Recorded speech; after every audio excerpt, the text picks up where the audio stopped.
never been up this early. I've read about 6:30. I've heard about it. You've read about 6:30? Yeah, haven't heard good things. You've never been up? You've never even seen 6:30? Never quite seen it, yeah. And so, it's a pretty tough time. It's working out okay. You know what it is? You don't look that bad at 6:30 because your body doesn't have time to contort into weird shapes because you've only slept for a half hour. But at this time in the morning, you think you're awake enough to deal with Howard? I don't know. No.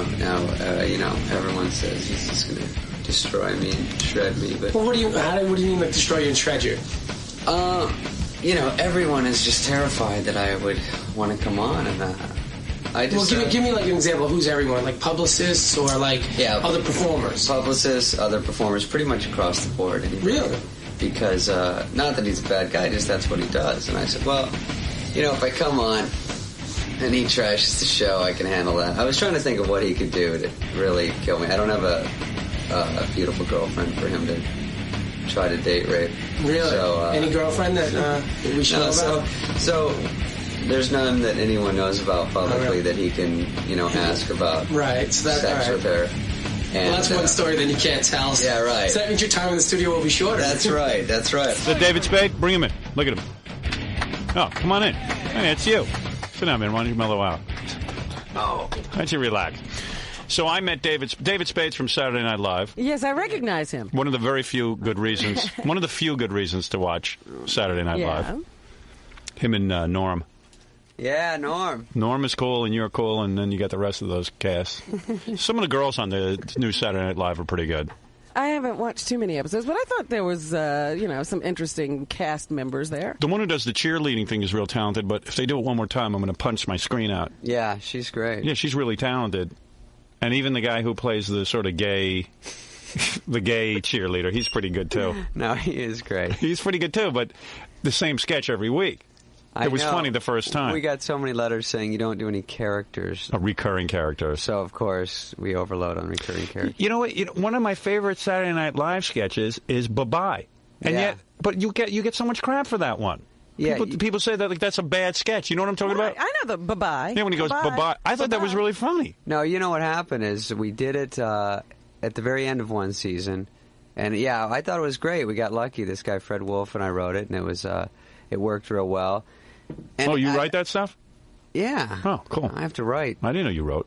I have to write all my stuff. I thought somebody just wrote that stuff down. Well, that was his new special deal this year, that he gets his own 5 minutes. Yeah, I know. That's what's good. No, he writes that. That's why it's hard on the show on me, is because I get burnt out from writing. Performing is fun. Yeah, writing 5 minutes of stuff a week, it's got to be pretty rough. It's got to be pretty burnt out. 20 hours a week. Yeah, I got to write 5 minutes a week. How much do you write to get that 5 minutes? I know. Yeah, I mean, come on. You're not going to get much sympathy from us, my friend. Yeah, you're right. 5 minutes a week.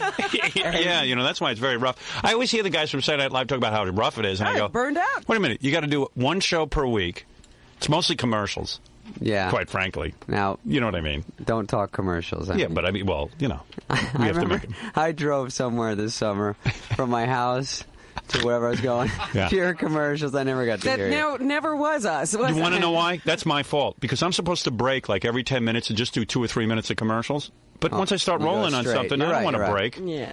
I don't want to break in the middle of something. No, so what I do is I let them all pile up, so I do like 20 minutes of them in a row. Yeah. So if you catch us but there are fans of just the commercials. Yeah. There is an just commercials show. If you just catch us, like after I do commercials and you listen straight through, you won't hear, you'll go, wow, this guy goes commercial free for like 45 minutes. You don't think there are any commercials on this show. But then you suffer. You're right. So anyway, the first time I ever met David Spade, it was kind of exciting for me. I could tell this story now, I think. Sure. I hope so. So when I was promoting my book, Miss America, the bestseller, Miss America. By the way, I had the pleasure of sitting next to someone on the plane who was reading your book. Oh, is it just by coincidence? Yeah, well, I'm sure it was a coincidence to him, but it was kind of uncomfortable to me. Really? Why, was he reading about you?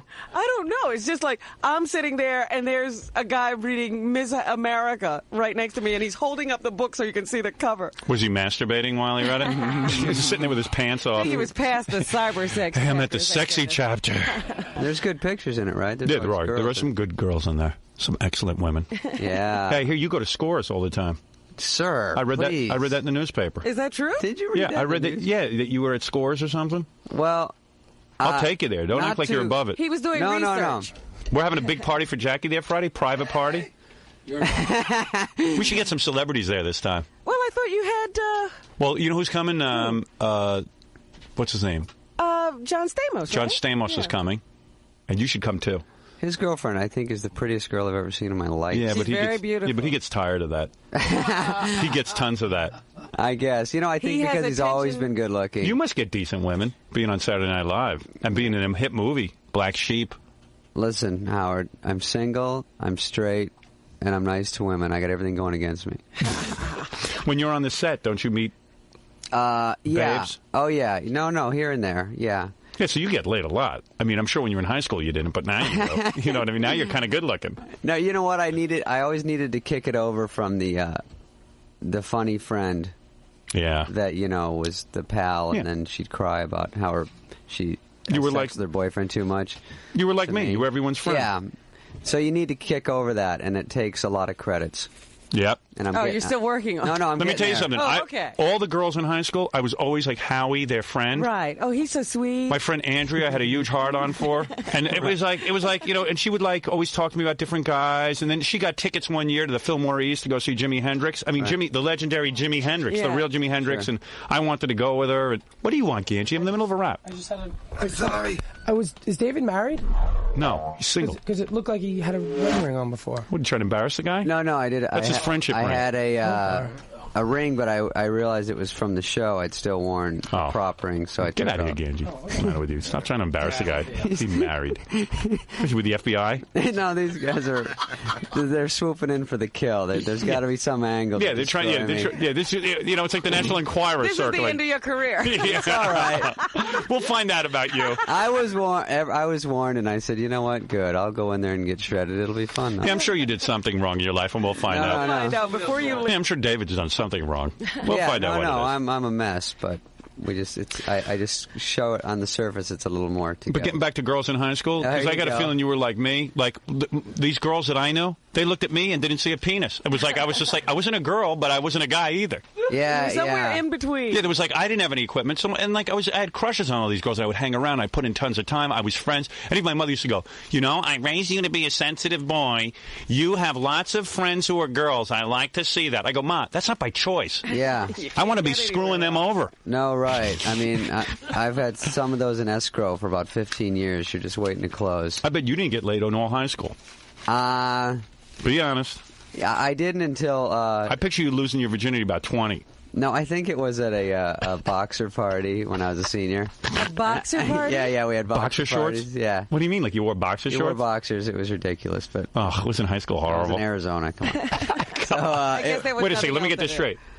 You'd go to a party where there were girls and guys, and you'd wear boxer shorts? Yeah, it was set up, so your date warm and you warm. That's cool. And you had a date to one of these boxer parties? It was just one step closer to making date rape easier. Right. So it's like a toga party only. Yeah. Well, that's one way of getting girls into just boxer shorts. Right. And what do they wear, like bras? Yeah, boxer shorts and like half shirts, and it was supposedly cool.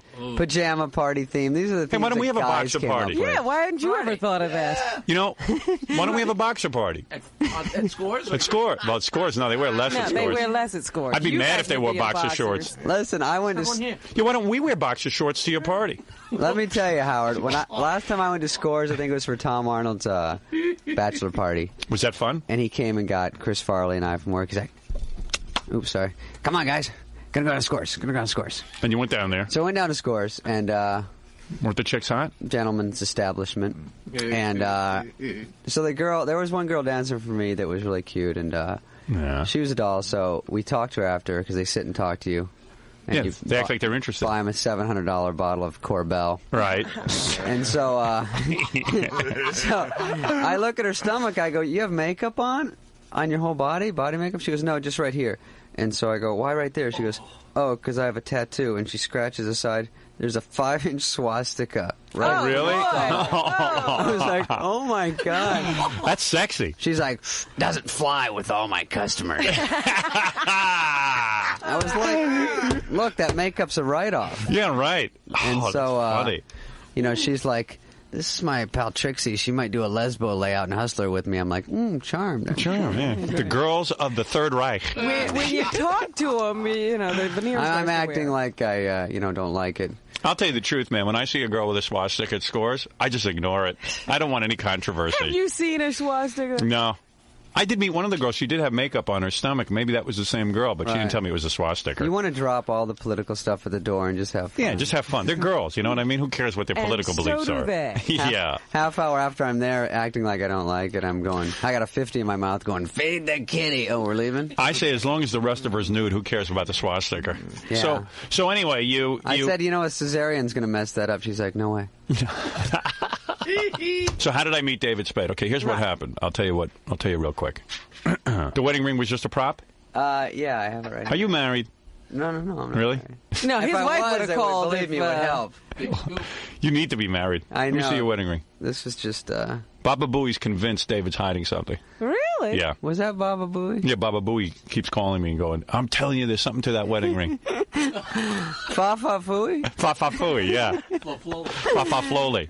Nothing funnier than saying that name wrong. It's the funniest thing. Never gets old. Hey, what do you mean you stole a car? What happened? You once stole a car?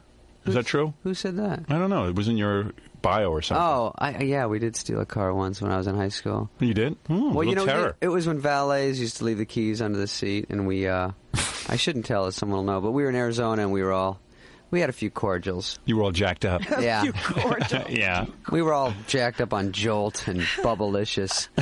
Yeah. And Jolt. It says 2 hits of sugar that'll get you. So we went, and we were just going to steal stuff out of cars. Right. And, which I hear is okay. Which is much better. Right. I hear that's okay. So we were doing that, and someone goes, I got the keys.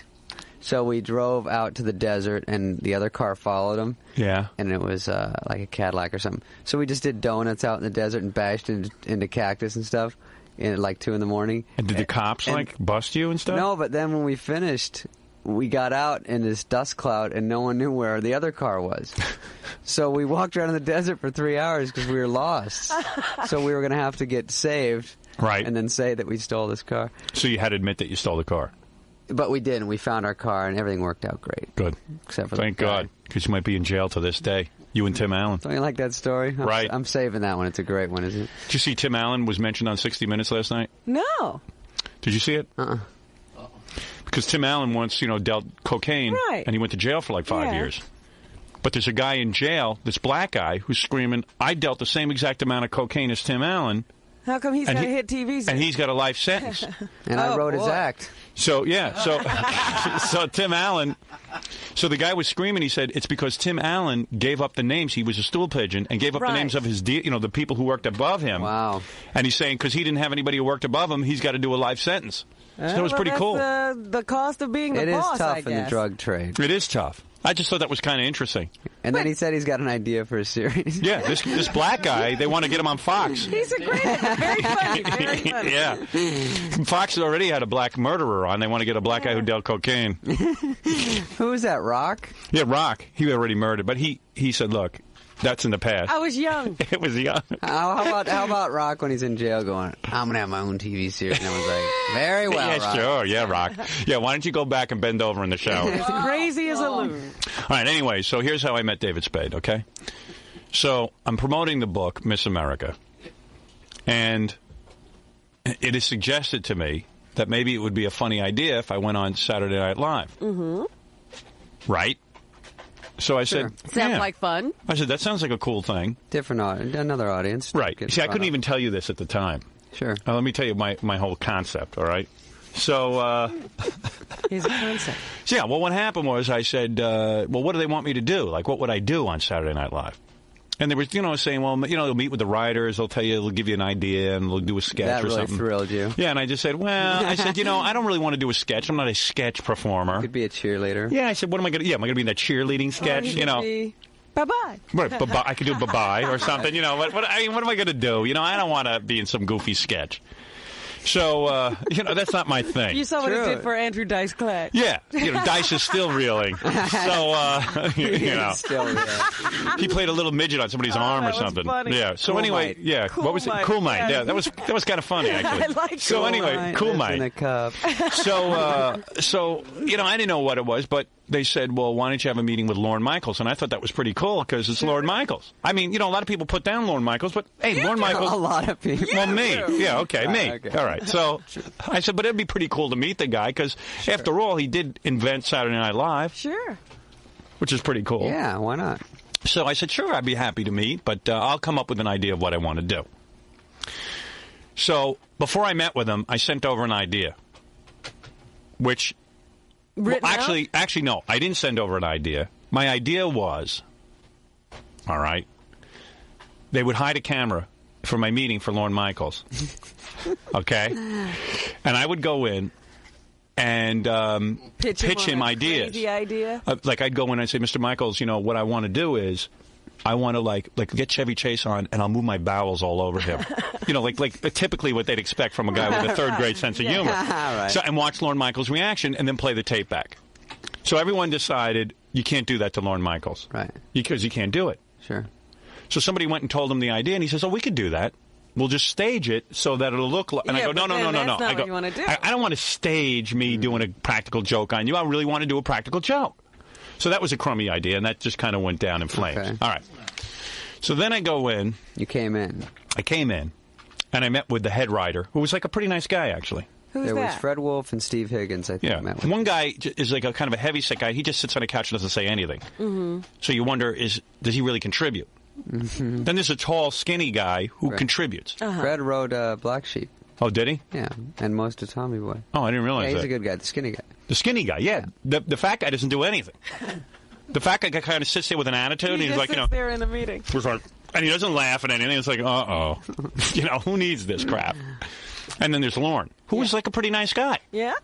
Yeah, he's British. He's like a real nice guy. He's very, very...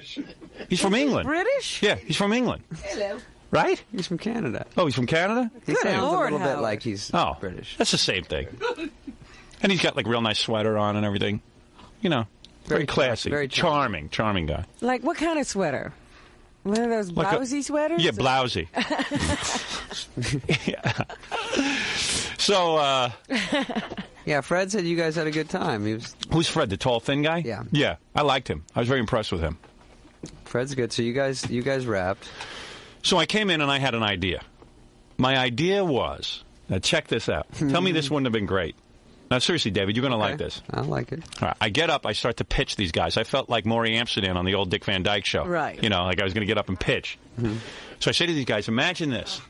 I come on the show. The cast knows, but we have the whole cast sitting in chairs. All right? They're sitting in chairs in a classroom.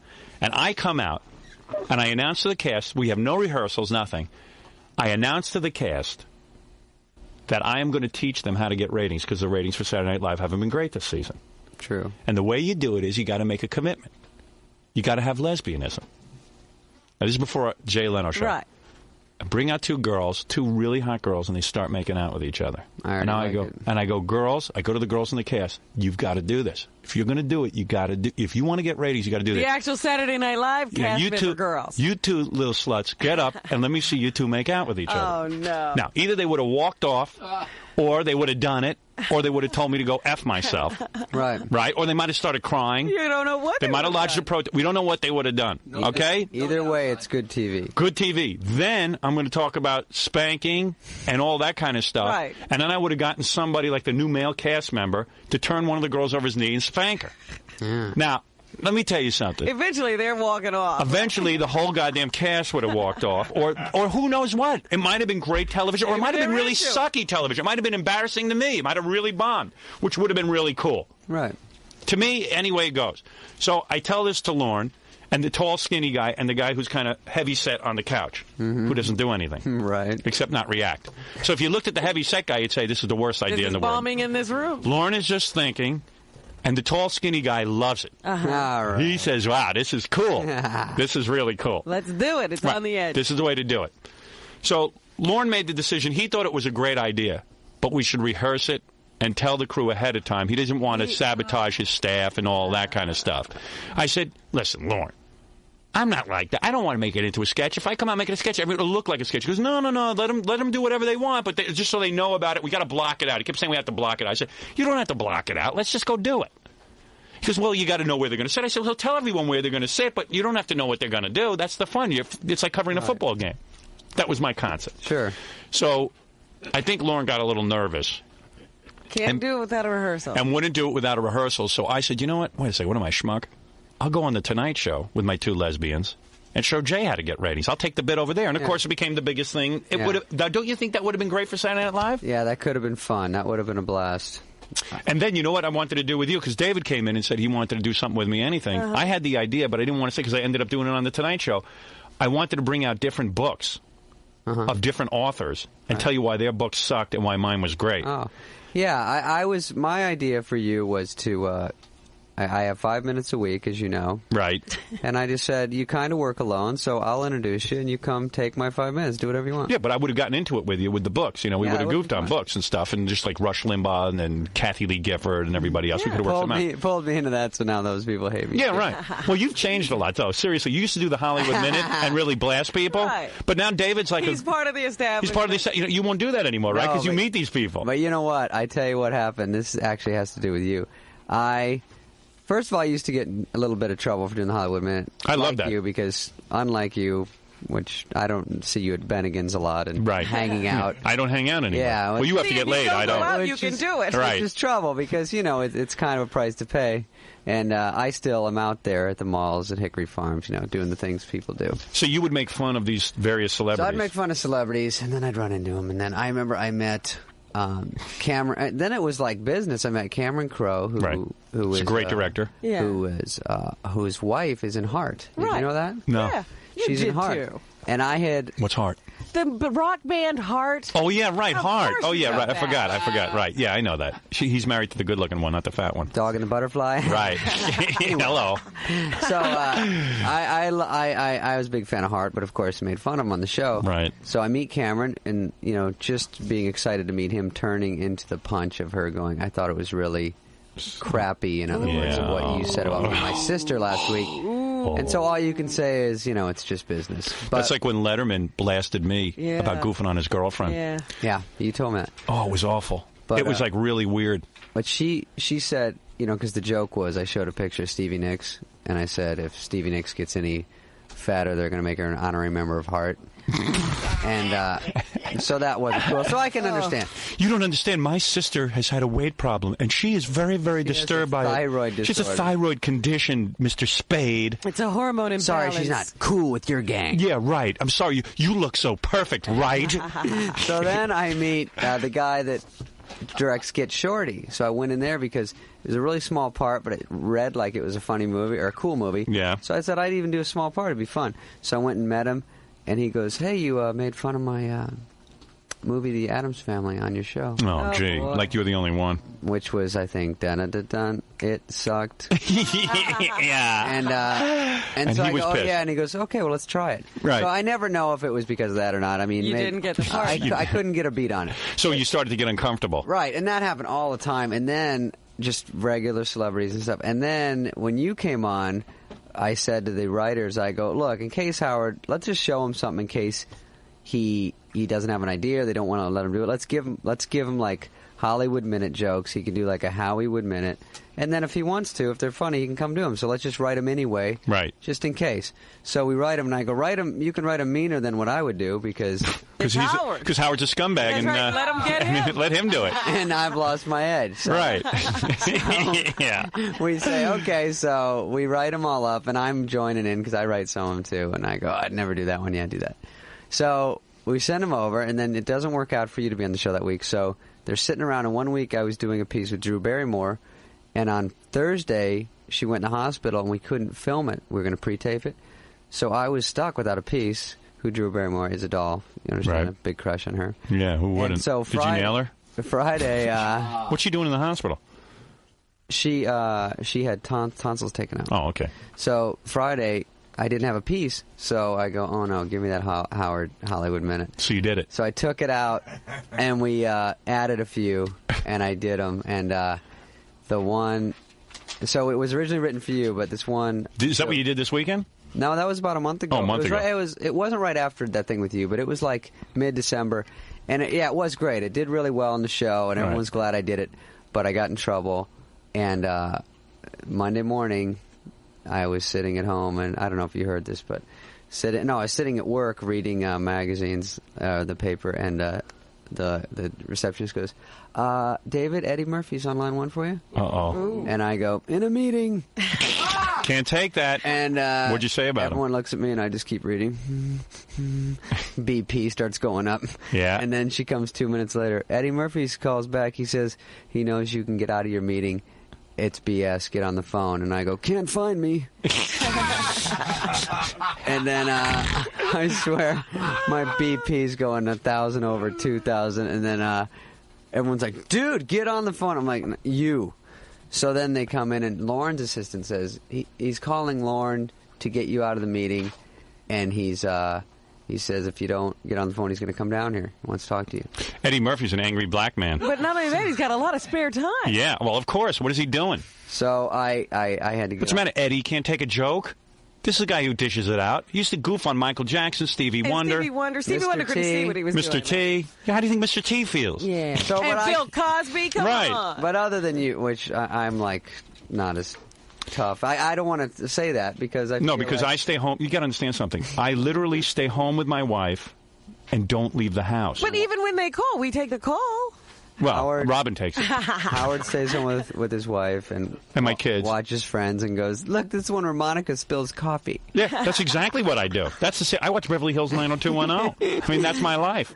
So it's pitiful. It's like when Robin and I went and ran into Regis at that movie premiere. I had to hide behind Robin. That was pretty bad. Yeah, who wants to do that? That was pretty bad. I don't want to see these people. Well, you don't want to get beat up by a 60-year-old man. Yeah, but go ahead. So I have to go call him, and I was like, I sure as hell don't want him to come down here and like kick my ass. Come on. That would have been great. Get a camera. Yeah, there's your next week's minute. Right.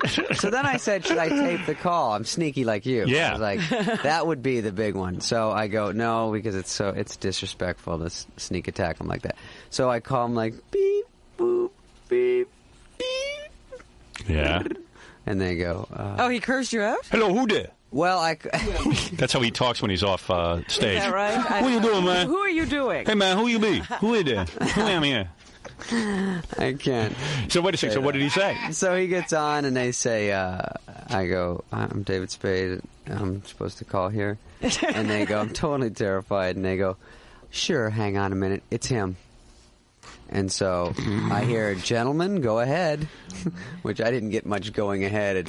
He started yelling at me. And he did? Yeah. He yelled. What did you say about him? He yelled at you? He was saying, I mean, it made sense. He was saying, lighten up on me, homie. I helped keep that show around, and I'm the reason you still have it. Oh, please. Eddie, mellow out. Give us a break. What did you say about him? I don't even know what you said. I just said, there was worse ones, believe me, but his was, I showed his picture and said, look, kids, there's a falling star. Make a wish. It's not bad. It's a big deal.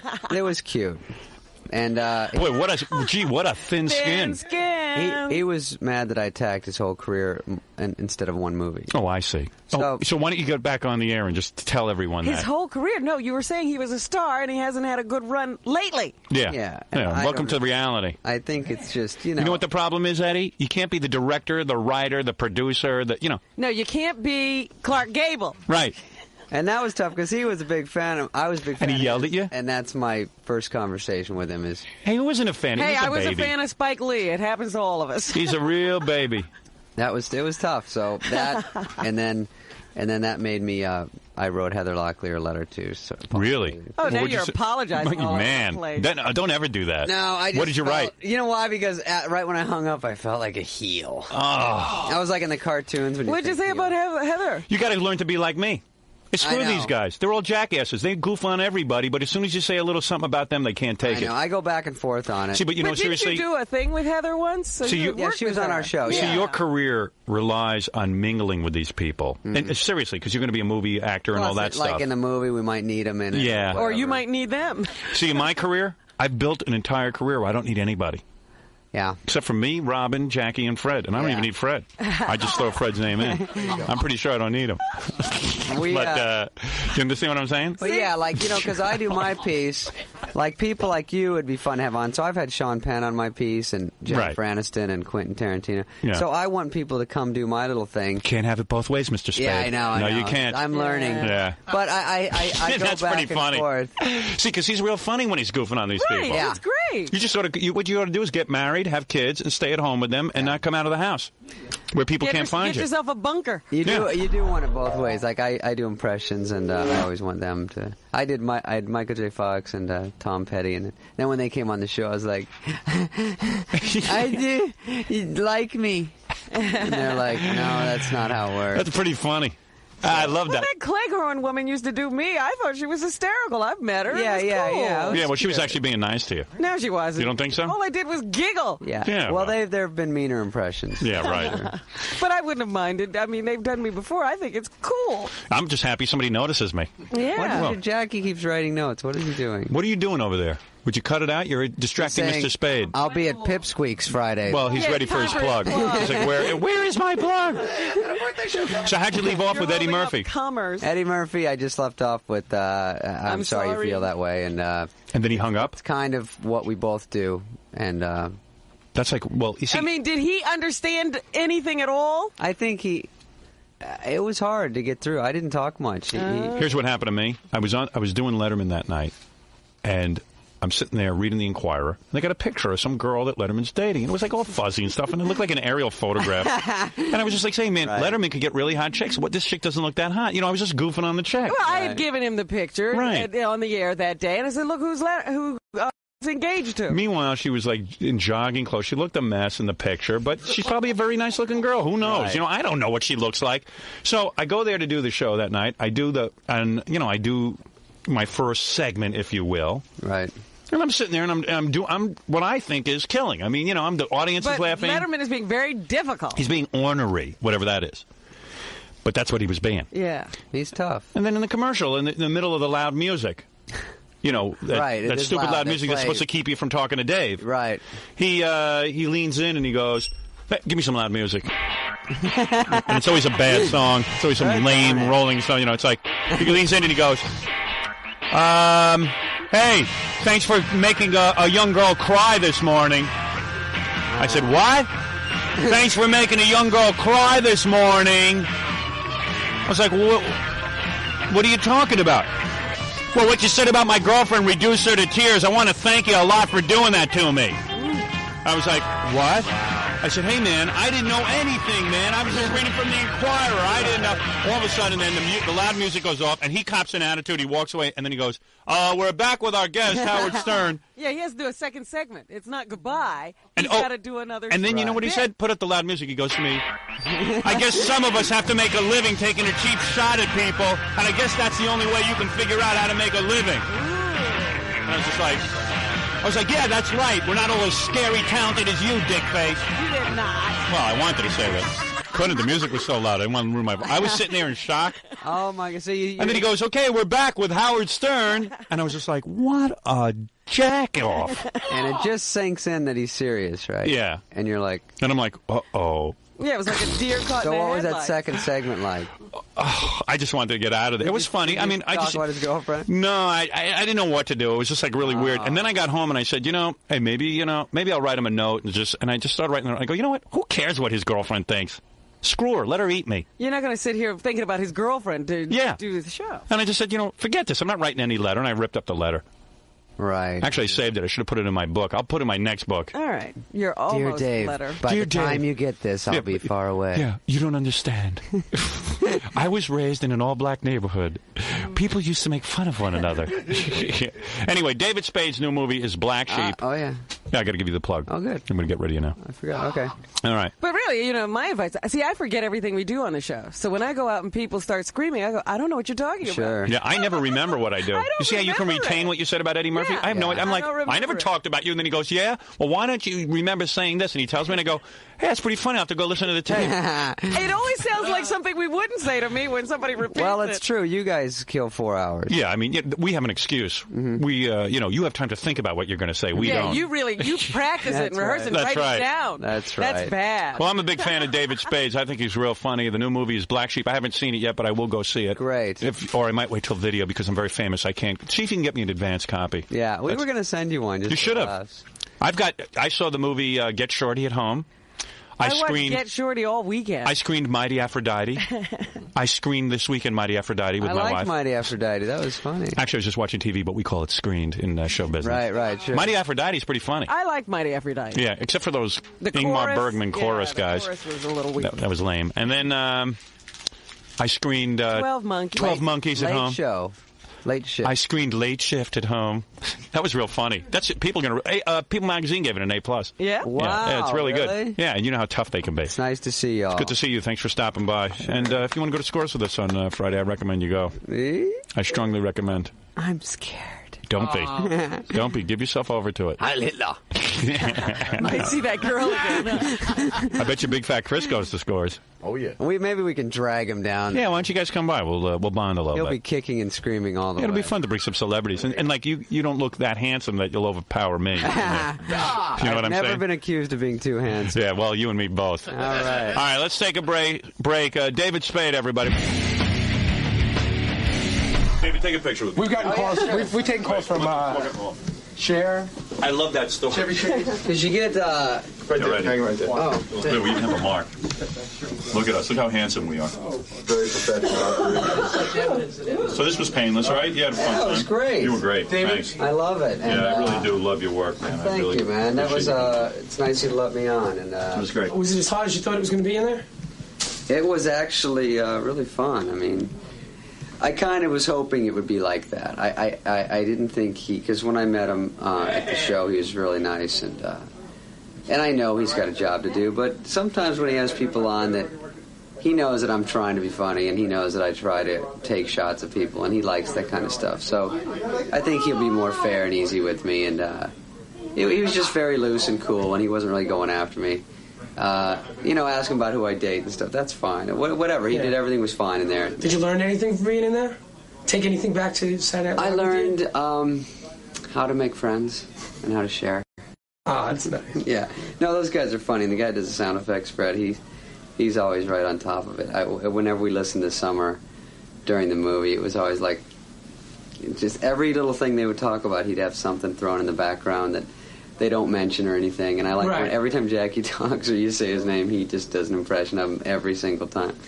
Stuff like that makes me and my friends laugh. I like that it's just like a room full of guys trying to make each other laugh, not trying to make people at home laugh. Because I think when you overthink it, then it's not as good. But like what I do in movies or in that show is do what would make me and my two stupid friends laugh. Exactly. And then you let them come to you to see if they have the same sense of humor. But when you start going, that's funny to me, but I think they would like this, and you know, they like what you like.